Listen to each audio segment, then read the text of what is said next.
This year, wholesale is 25% of our total sales. This is going to vary from farm to farm, as some people focus entirely on wholesale, and other farms like us are going to do a lot more retail or business to consumer, like selling to people at farmers markets. But overall, doing wholesale is a great way to sell a lot of mushrooms really fast and still turn a profit. So here are some different ways that you can get wholesale accounts when you're selling gourmet mushrooms. First of all, what is wholesale? Wholesale means selling your mushrooms at a discounted price because someone's buying a lot more of them. Wholesale accounts can be private chefs, restaurants, grocery stores, etc. So how do you get wholesale accounts anyway?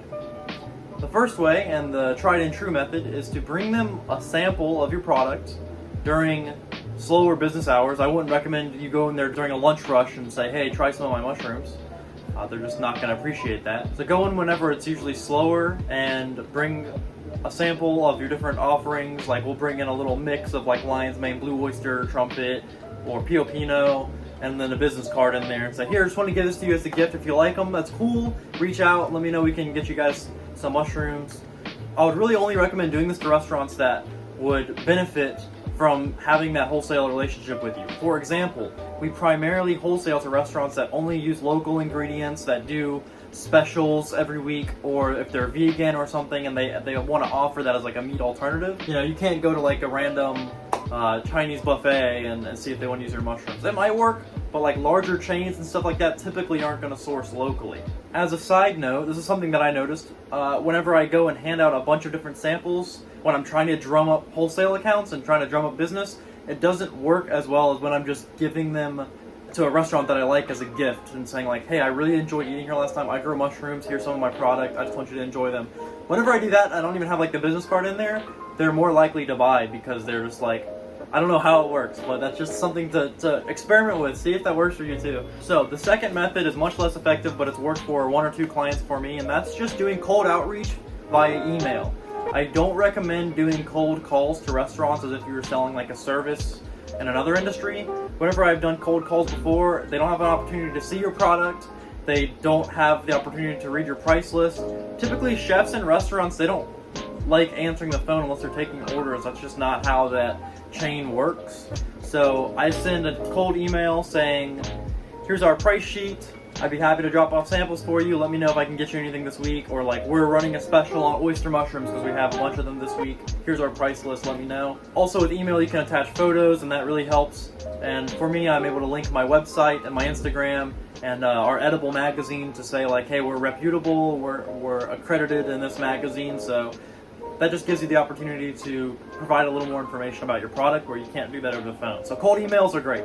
Also with emails, you can personalize the message to the chef where it's like you can do a little bit of research beforehand and then see if it's something that they're interested in. Third method is a little bit unconventional. This is not a direct way to get customers. It's not like you're going to be reaching out to them directly, but it's been the most effective way that we've been able to garner and to bolster our wholesale program. And that is to reach out to local magazines and publications, news publications, local papers, things like that, and see if they want to do like an article on your farm, because a lot of places are really interested in this. This is like a new and fascinating topic, and some magazines will let you pay for ad space, which is usually pretty expensive, and we didn't even have the budget for that. So just by reaching out, we were able to get onto the cover of the magazine with our product, which was huge, and we still use that as an accreditation today. But also we had a full spread in the magazine and a multi-page article about our farm, and after that, orders started coming in from restaurants like crazy. So that's going to be the best way to get wholesale accounts, because ideally what you want is chefs reaching out to you and then you can't meet that demand. You want to have the supply problem where it's like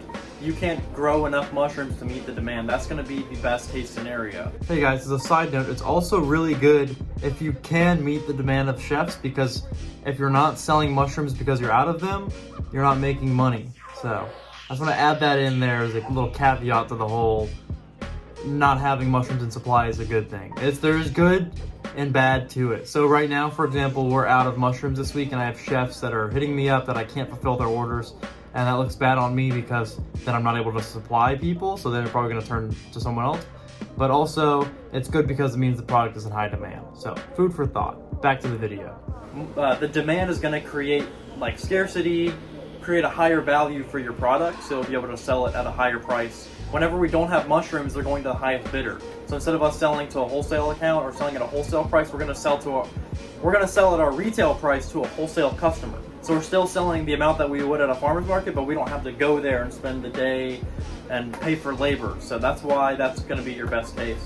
So a bonus tip is just to focus on quality. Whenever you're focusing on not only the quality of the product and growing the best possible mushroom and really emphasizing that, like, this is the best mushroom you can get in this side of the United States, but also you want to provide your accounts with the most accommodating service.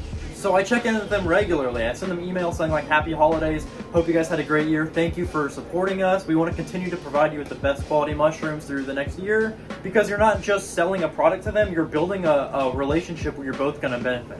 When a wholesale account is using your product and advertising it for you, saying, we got this from this farm locally, it's high quality stuff, then people find you at the market and then their mind is blown, and it's full circle. So you're going to advertise their restaurant at your market, and they're going to help you by cooking your produce. So it's super beneficial to sustain that and nurture a really positive relationship with your wholesale accounts. So I also want to add that once you have the accounts locked in, it's a really good idea to keep track of all your different accounts using a spreadsheet where you can have their first and last name, information like their email, address, phone number, and then little notes about like what they like on their order, and just that helps you keep track of all your different accounts, because once you start having 10 or 11, you can forget all this information. It helps you just keep track of it and provide them with a better customer experience. Also, on top of using a spreadsheet to track all of their information, we use QuickBooks to invoice them. And of course, we're not sponsored by QuickBooks. It's just a great tool that I use, and you'll see more about this in my next video.